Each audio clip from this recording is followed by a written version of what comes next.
তব কথামৃতম তপ্ত জীবনম কবিভিরীড়িতম কলমশাপহম শ্রবণমঙ্গলম শ্রীমদাততম ভুবি গৃহণন্তি ये ভুরিদা জনাঃ। তোমার কথামৃত তাপদগ্ধ জনগণের জীবনস্বরূপ, মুনিগণ কর্তৃক কীর্তিত পাপসমূহের বিনাশক, শ্রবণমাত্রই মঙ্গলপ্রদ ও সকল সম্পদের আকর। ইহা যিনি বিস্তৃতরূপে কীর্তন করেন জগতে, তিনিই সর্বশ্রেষ্ঠ দাতা। পঞ্চম পরিচ্ছেদ আমরা কালকে পড়েছি। 202 পৃষ্ঠা। যে মঙ্গলবার মাস্টারমশাই এসেছেন 5ই জুন, তার সোমবারে যাত্রা হয়েছে। তার আগের দিন রবিবারে হওয়ার কথা ছিল, ঠাকুর ত্রৈলোক্যকে বলেছিলেন, তো সেটা সোমবারে হয়েছে। তারপর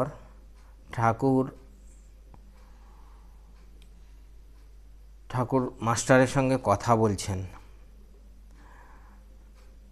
ঠাকুর মাস্টারকে বলছেন তখন কী অবস্থায় গেছে। ঠাকুরের সেই প্রেমোন্মাদ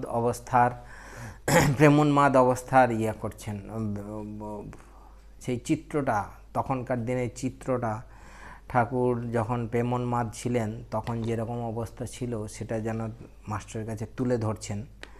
বলছেন তখন কি অবস্থায় গিয়েছে, এখানে খেতুম না, বরাহনগর, দক্ষিণেশ্বর কি হৃদয়ে কোনো বামুনের বাড়িতে গিয়ে পড়তুম, আর অবেলায় গিয়ে পড়তুম, গিয়ে বসতুম, মুখে কোনো কথা নেই, বাড়ির লোক কোনো কথা জিজ্ঞাসা করলে কেবল বলতুম আমি এখানে খাবো, আর কোনো কথা নেই। কি অবস্থা। রামচাটুর্যের বাড়ি যেতুম, কখনো দক্ষিণেশ্বরে সাবর্ণ চৌধুরীদের বাড়িতে যেতুম। বলছে একদিন ধরে বসলুম দেবেন্দ্র ঠাকুরের বাড়ি যাব। সেজবাবুকে বললুম। সেজবাবু একটু চিন্তা করতে লাগলো যে বড় মানুষের ও বাড়ি, আবার এমনি চলে যাব, না নেমন্তন্ন করলে চলে যাওয়াটা কেমন হবে। তো ঠাকুর যখন বলছেন তখন বলছে ঠিক আছে, ও আমার ছিল, একসঙ্গে আমরা পড়াশোনা করতাম, যাব তাহলে। তারপরে দীন মুখুজ্জের বাড়িতে যে কি ঝামেলা, সেখানে কোথায় বসতে দেবে তার জায়গা নেই, যেখানে একটা ঘরে বসতে গেছে বলছে ওখানে যেও না, ওখানে মেয়েরা আছে। তো ভারী অপ্রস্তুত হয়েছিলেন। তো তাদের ছেলের পৈতে ছিল সেদিন। সেজবাবু বলেছেন তোমার কথা আর শুনব না। তারপরে কুমার সিং সাধু ভোজন করাবে আমায় নিমন্ত্রণ করলে, গিয়ে দেখলাম অনেক সাধু ওখানে বসেছে, সাধুরা সব খেতে বসেছে, আর ঠাকুর ওখানে বসেছেন, আর আগেই খেতে শুরু করে দিয়েছেন। তখন সাধুরা সব বলছে, শুনতে পাচ্ছেন যে এ ক্যা রে। তারপরে ঠাকুর বলে যাচ্ছেন যে হাজরার প্রতি ঠাকুর হাজরার ভাব সোহম। ঠাকুর বলছেন হ্যাঁ, সব গোল মেটে, তিনিই আস্তিক, তিনিই নাস্তিক, তিনিই ভালো, তিনিই মন্দ, তিনিই সৎ, তিনিই অসৎ, জাগা ঘুম এসব অবস্থা তাঁরই, আবার তিনি এসব অবস্থার পার, মানে সমস্ত কিছু আবার কিছুই নয়। তারপরে ওই চাষার গল্পটা করছেন, যে চাষার ছেলে মারা গেছে, সে একটু বাড়িতে এসে একটু কাঁদছে না। তার স্ত্রী বলছে যে এমন পাষাণ হৃদয়, একটু কাঁদলো না। তখন চাষা বলছে কাল রাত্রে আমি একটা স্বপ্ন দেখেছিলাম, সেখানে আমি সেখানে আমি 7 ছেলের বাপ হয়েছিলাম। বলছে কাল স্বপ্ন দেখেছিলাম আমি রাজা হয়েছি আর 7 ছেলের বাপ হয়েছি। স্বপ্নে দেখলাম ছেলেগুলি রূপে গুণে সুন্দর, ক্রমে বড় হলো, বিদ্যা অর্জন করলো, তারপর ঘুমিয়ে গেল। এখন বলছে সেই 7 ছেলের জন্য কাঁদবো না এই এক ছেলের জন্য কাঁদবো। তার মানে কি বলছেন, তার মানে ওই যে লোকটি এইরকম দেখছে এবং সে এইরকম মনের মধ্যে ভাবছে, তার একটু আধটু জ্ঞান তো হয়েইছে, না হলে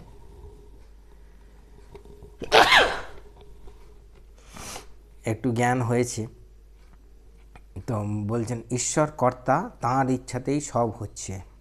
তখন হাজরা আবার ভূকৈলাসে সাধুর কথা বললেন, যে সমাধি হয়ে গেল, তাকে এত কষ্ট দিয়েছে, কখনো মাটির ভেতর পুঁতে রাখছে, কখনো জলে ভিতরে দিচ্ছে, গায়ে ছ্যাঁকা দিচ্ছে, এরকম করে করে সে মরেই গেল। তার মানে হাজরা বলতে চাইছে যে সবই যদি ঈশ্বরের ইচ্ছে, তাহলে এটা কেন এরকম হলো। তিনি বলছেন এগুলো বোঝা বড় শক্ত। ঠাকুর বলছেন কে বলেছে, হয়তো তার ওই তৈয়ার হয়ে গেছিল, মানে তার বলছে যে যার যা কর্ম তার ফল সে পাবে, ঠাকুর প্রথমে বললেন। তারপর বললেন ঈশ্বরের ইচ্ছা সে সাধুর দেহত্যাগ হলো। বলছে কবিরাজেরা বোতলের ভিতর মকরধ্বজ তৈরি করে, এবারে চারিদিকে মাটি আগুন দিয়ে করে, যখন সোনা ওর সঙ্গে একসঙ্গে মিশে যায় পরপর, তখন ওই বোতলটা ভেঙে ফেলে মকরধ্বজ বার করে নেয়। ওই যে বোতলটা ভেঙে ফেললো, বলছে তেমনি লোকে সাধুকে মেরে ফেললে কিন্তু হয়তো তার জিনিস তৈরি হয়ে গেছিল। ভগবানের পর শরীর, ভগবান লাভের পর শরীর থাকলেই বা কি, আর না থাকলেই বা কি। ঠাকুর এরকম সব বিভিন্ন রকম কথা চলছে। ঠাকুর বলছেন ভূকৈলাসের সাধু সমাধিস্থ ছিল বলেই বলছেন সমাধি অনেক প্রকার। ঋষিকেশের সাধুর কথার সঙ্গে আমার মিলে গেছিল। কী হয়েছিল না, শরীরের ভিতর বায়ু চলছে যেন পিঁপড়ের মতো, কখনো সরাত সরাত করে, কখনো পিঁপড়ের মতো, কখনো বা সরাত সরাত করে। বানর যেমন এক ডাল থেকে আরেক ডালে লাফায় সেরকম, কখনো মাছের মতো গতি। যার যা হয় সেই জানে, যার যার হয় সেই জানে। জগৎ ভুল হয়ে যায়, মনটা একটু নামলে বলি মা আমায় ভালো কর, আমি কথা কব। ঈশ্বর কোটি অর্থাৎ অবতারাদি ঈশ্বর না হলে সমাধির পর আর ফেরে না। জীব কেউ কেউ সাধনার জোরে সমাধিস্থ হয় কিন্তু আর ফেরে না। জীব কেউ কেউ সমাধিস্থ হলে কিন্তু আর ফিরবে না, কেউ কেউ হয় কিন্তু ফিরবে না আর। একমাত্র অবতার বা ঈশ্বরকোটির পুরুষরা আসতে পারে। তিনি যখন নিজে মানুষ হয়ে আসেন, অবতার হন, জীবের মুক্তির চাবি তাঁর হাতে থাকে, তখন সমাধির পর ফেরেন লোকের মঙ্গলের জন্য। ঠাকুরের জীবনের সঙ্গে সুন্দর মিলে যাচ্ছে। সঙ্গে সঙ্গে মাস্টারমশাই ধরেছেন যে ঠাকুরের হাতে কি জীবের মুক্তির চাবি, তাহলে ঠাকুর কি অবতার? ঠাকুর বারবার সমাধি হচ্ছে, ঠাকুর ফিরে আসছেন, তার মানে ঠাকুর অবতার। তখন হাজরা ফুট কেটেছে যে ঈশ্বরকে তুষ্ট করতে পারলেই হলো, মানে অবতারের কি দরকার আছে। তখন ঠাকুরও একটুখানি হাসি কৌতুকের ছাড়া বলছেন, হ্যাঁ বিষ্ণুপুরের রেজিস্ট্রারির বড় অফিস, সেখানে রেজিস্ট্রারি করতে পারলে আর গোঘাটে গোল থাকে না। তখন উপর অফিসে যদি, উপর মহলে যদি কাজ হয়ে যায়, তখন নিচের অফিসগুলো তখন চুপচাপ থাকে, ওখান থেকে করে নিয়ে চলে এসছে। যাই হোক, আজকে আমরা এর পর থেকে পড়ব গুরু শিষ্য সংবাদ, শ্রীমুখ কথিত চরিতামৃত। আজ মঙ্গলবার অমাবস্যা, সন্ধ্যা হইল, ঠাকুর বাড়িতে আরতি হইতেছে। দ্বাদশ শিব মন্দিরে, রাধাকান্তের মন্দিরে ও ভবতারিণীর মন্দিরে শঙ্খ ঘণ্টাদির মঙ্গল বাজনা হইতেছে। আরতি সমাপ্ত হইলে কিয়ৎক্ষণ পরে ঠাকুর শ্রীরামকৃষ্ণ নিজের ঘর হইতে দক্ষিণের বারান্দায় আসিয়া বসিলেন। চতুর্দিকে নিবিড় আঁধার, কেবল ঠাকুরবাড়িতে স্থানে স্থানে দ্বীপ জ্বলিতেছে। ভাগীরথী বক্ষে আকাশের কালো ছায়া পড়িয়াছে। অমাবস্যা, ঠাকুর সহজেই ভাবময়। আজ ভাব ঘনীভূত হইয়াছে। শ্রীমুখে মাঝে মাঝে প্রণব উচ্চারণ ও মার নাম করিতেছেন। গ্রীষ্মকাল, ঘরের ভিতর বড় গরম, তাই বারান্দায় আসিয়াছেন। একজন ভক্ত একটি মচলন্দের মাদুর দিয়াছেন, সেইটি বারান্দায় পাতা হইল। ঠাকুরের অহর্নিশ মার চিন্তা। শুইয়া শুইয়া মনির সঙ্গে ফিসফিস করিয়া কথা কহিতেছেন। দেখুন, খুব ইম্পর্ট্যান্ট কথাগুলো বলছেন ঠাকুর এই সময়। শ্রীরামকৃষ্ণ, দেখো ঈশ্বরকে দর্শন করা যায়। অমুকের দর্শন হয়েছে, কিন্তু কাউকে বলো না। আচ্ছা, তোমার রূপ না নিরাকার ভালো লাগে? একদম কত গুচ্ছ কথা কি সুন্দর করে একদম পুরো সুন্দর করে বলছেন, কোনো এর মধ্যে কোনো অন্য কথা নেই, শুধু ওই কথাটিই বলছেন, ঈশ্বরকে দর্শন করা যায়। মণি: আজ্ঞা, এখন একটু নিরাকার ভালো লাগে। ওই যে কোশ্চেন করেছেন, এখন একটু নিরাকার ভালো লাগে, তবে একটু একটু বুঝছি যে তিনি এসব সাকার হয়েছেন। শ্রীরামকৃষ্ণ: দেখো, আমায় বেলঘরে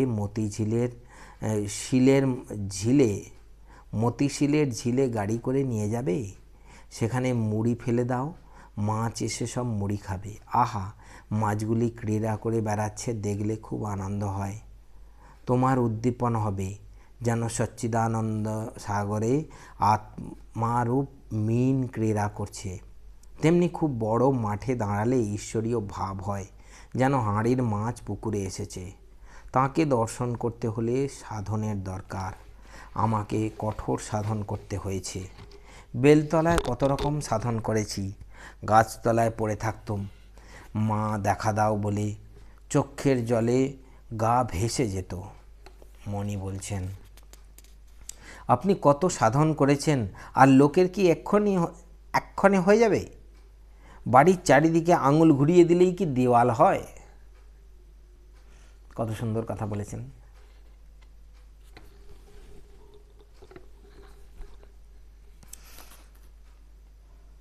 শ্রীরামকৃষ্ণ সহাস্যে: অমৃত বলে একজন আগুন করলে 10 জন পোয়ায়। আরেকটি কথা, নিত্যে পৌঁছে লীলায় থাকা ভালো। এইটার মানেটা কি? নিত্যে পৌঁছে লীলায় থাকা ভালো। আমার মনে হয় ঠাকুর অন্য জায়গায় বলেছেন ভগবান লাভের পর। নিত্য মানে সেই ভগবান লাভ, বা যিনি সেই পরমাত্মাকে জানা, যেটা নিত্য বস্তু তাকে জানা। এবার সেখানে পৌঁছে লীলায় থাকা ভালো, মানে ভক্ত নিয়ে থাকা ভালো। এটা ঠাকুর বোঝাতে চেয়েছেন যে নিত্যে পৌঁছে লীলায় থাকা ভালো। মণি বলছেন, আপনি বলেছেন লীলা বিলাসের জন্য। তখন শ্রীরামকৃষ্ণ বলছেন, না, লীলাও সত্য। আর দেখো, ওটা অন্য কথা, কিন্তু লীলাও সত্য মানেটা কি? এই ভক্ত নিয়ে থাকা, এটাও সত্য বলছেন। সেই ভগবানকে নিয়েই থাকা। এরপরে বলছেন, আর দেখো, যখন আসবে তখন হাতে করে একটু কিছু আনবে, নিজে বলতে নাই, অভিমান হয়। অধর সেনকেও বলি 1 পয়সার কিছু নিয়ে এসো। ভবনাথকে বলি 1 পয়সার পান আনিস। ভবনাথের কেমন ভক্তি দেখেছ? নরেন্দ্র ভবনাথ যেমন নরনারী। ভবনাথ নরেন্দ্রের অনুগত। নরেন্দ্রকে গাড়ি করে এনো, কিছু খাবার আনবে, এতে খুব ভালো হয়। ঠাকুর ভক্তদের উদ্দেশ্যে বলছেন যে যখন আসবে তখন হাতে করে কিছু আনবে।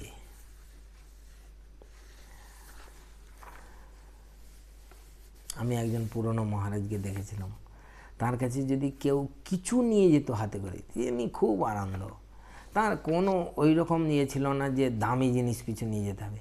এমনকি ছোট এইটুকুর ইয়েতে পলিথিনের প্যাকেটে সেই ট্রেনে একটা ওই ছোলা ভাজা কিনে কোনো ভক্ত নিয়ে গেছে, বা মহারাজের খুব আনন্দ। এই যে সামান্য কিছু, যা কিছু হোক, কিছু নিয়ে যাওয়া, এটা খুব ভালো জিনিস। বলছে জ্ঞানপথ ও নাস্তিকতা, ফিলোজফি অ্যান্ড স্কেপটিসিজম। জ্ঞান ও ভক্তি 2 পথ। ভক্তি পথে একটু আচার বেশি করতে হয়। জ্ঞান পথে যদি অনাচার কেউ করে, সে নষ্ট হয়ে যায়। বেশি আগুন জ্বাললে কলা গাছটাও ভিতরে ফেলে দিলে পুড়ে যায়। বেশি আগুন জ্বাললে, যে জ্ঞানপথ তো আগুনের সঙ্গে তুলনা করা হয়েছে, যে সব কিছু পুড়িয়ে খাক করে দেবে। আর ভক্তি ভক্ত নিয়ে থাকবে। সেই জন্যেই ঠাকুর বলছেন জ্ঞান পথ শুষ্ক পথ, শুকনো করে দেয়, শরীর মনকে শুকনো করে দেয়।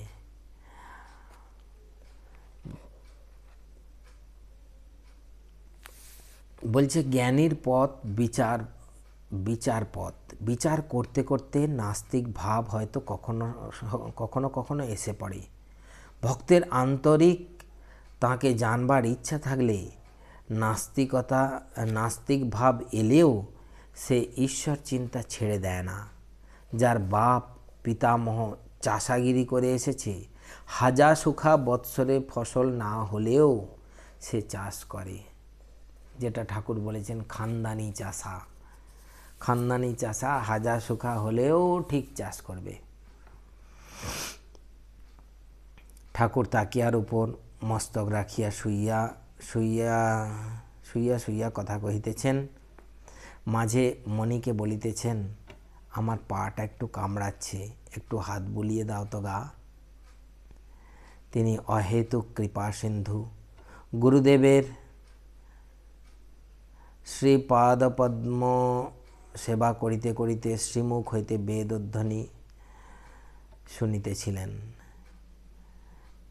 তিনি সেই অহেতুক কৃপা সিন্ধু গুরুদেবের শ্রীপাদপদ্ম সেবা করিতে করিতে শ্রীমুখ হইতে বেদধ্বনি শুনিতেছিলেন।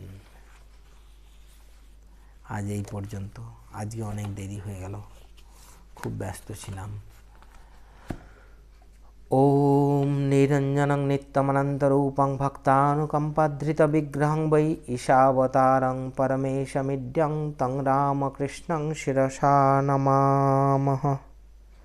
ওম শান্তি শান্তি শান্তি হরি ওম তৎসৎ। শ্রীরামকৃষ্ণার্পণমস্তু।